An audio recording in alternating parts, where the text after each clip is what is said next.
வாக்குச்சாவடி வீடியோக்களை ஏன் அழிக்கிறீங்கன்ற ஒரு கேள்வியை தேர்தல் ஆணையத்தை நோக்கி எழுப்பியிருக்காரு ராகுல் காந்தி. மக்களவையினுடைய எதிர்க்கட்சி தலைவரான ராகுல் காந்தி அவர்கள் கடந்த 2024ஆம் ஆண்டு நடைபெற்ற மக்களவை தேர்தலையும் அதற்கு பிறகு 4 மாதங்கள்ல நடைபெற்ற மகாராஷ்டிரா சட்டமன்ற தேர்தலையுமே பாஜகவோடு சேர்ந்து தேர்தல் ஆணையம் குற்ற செயல்களில் ஈடுபட்டிருக்கிறதா பல குற்றச்சாட்டுகளை முன்வச்சாங்க. இதை மறுத்த தேர்தல் ஆணையம் அது குறித்த ஏதேனும் ஆதாரங்கள் இருக்கான்னு கேட்க, இதையடுத்து ராகுல் காந்தி அவர்கள் ஆகஸ்ட் 7ஆம் தேதி தன்னிடம் உள்ள ஆதாரங்களை வெளியிடுறாரு. இதற்கு பிறகும் தேர்தல் ஆணையம் அந்த ஆதாரமே போய் ஒருவேளை இது உண்மை அப்படின்னு நீங்க நினைக்கிறீங்கன்னா பிரமாண பத்திரத்துல நீங்க கையெழுத்திடணும். அப்படி கையெழுத்திட மறுக்கிறீங்க அப்படிங்கிறப்போ பொதுமக்களிடம் மன்னிப்பு கேட்கணும் அப்படிங்கிற ஒரு விஷயத்தை முன் வச்சிருக்காங்க.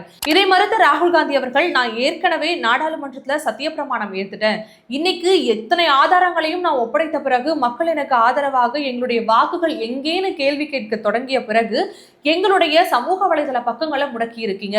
தேர்தல் ஆணையம் எங்களுக்கு மின்னணு தரவுகளை வழங்கினாங்க அப்படின்னா மோடி அவர்கள் என்ன சதி செய்து இந்த ஆட்சியை பிடித்திருக்கார் அப்படிங்கிறத நிரூபிக்க எங்களுக்கு ஒரு வாய்ப்பு இருக்கும் அப்படின்னு சொல்லி, கூடவே வாக்குச்சாவடிகளுடைய வீடியோக்களை எதற்காக அழிச்சிங்க அப்படிங்கிற ஒரு குற்றச்சாட்டையும் கேள்வியையும் தேர்தல் ஆணையத்தை நோக்கி எழுப்பியிருக்காரு ராகுல் காந்தி.